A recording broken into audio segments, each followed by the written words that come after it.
Good morning! For today's video ay magluluto tayo ng isda para sa pananghalian. So itong isang kiluhin na isda ang lulutuin natin. So lang ako dito, naggiling ako dito ng kamyas. Mga nasa 1 kilong kamyas yan.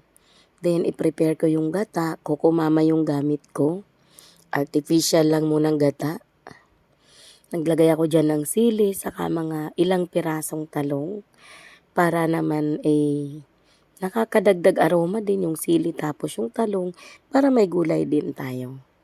'Di ba? So pinigaan ko pong mabuti itong kamyas na 'to na na prepare kasi napakaasim kung hindi natin mapipigaan. So naglagay ako ng isang malaking sibuyas, saka naglagay din po ako diyan ng luya. Di na po pala ako nakapaglagay ng bawang kasi ewan ko lang, di ko na i-prepare. So nagdagdag pa po ako ng tubig kasi sobrang puro yung gata natin. So ayan, yung talong na nilagay natin, mga nasa kalahating kilo po yan. So yun yung magsisilbing sapin dyan sa natin, dyan sa kasirola kasi didikit ka agad ang isda kapag siya yung nandyan. So tinimplahan ko lang po itong mga ginayat nating ricado ng konting magic sarap, saka ground black pepper, saka asin. So kinamay ko na po kasi kami lang din naman kakain yan. So kinuha ko na yung isda na daing na yan, na nahati na yan ng papaganyan.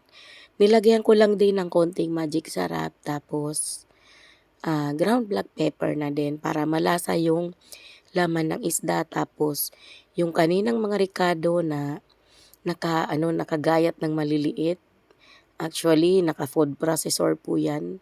So nilagay natin, so yun yung magiging palaman natin sa isda na gagataan natin. So napakasarap po nito pag na-try nyo. So para hindi lumabas yung mga palaman ay itatali natin siya gamit ang dahon ng tanglad. So marami kaming tanglad dito sa bakuran kaya libre lang din naman yung tanglad na yan. So talian natin ng mas marami para hindi makawala yung mga palaman.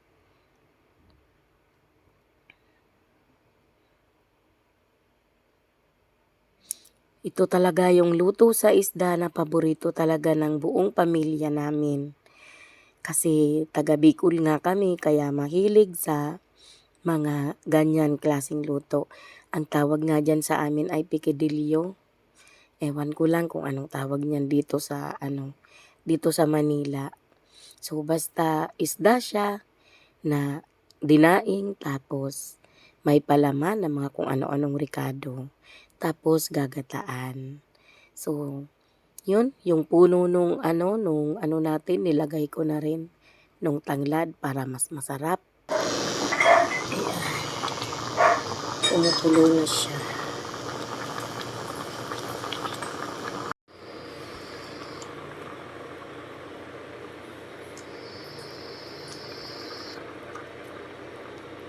Yan, parang luto na siya. Ayan, luto na. Isasalin natin to sa bandehado siguro para buo siya.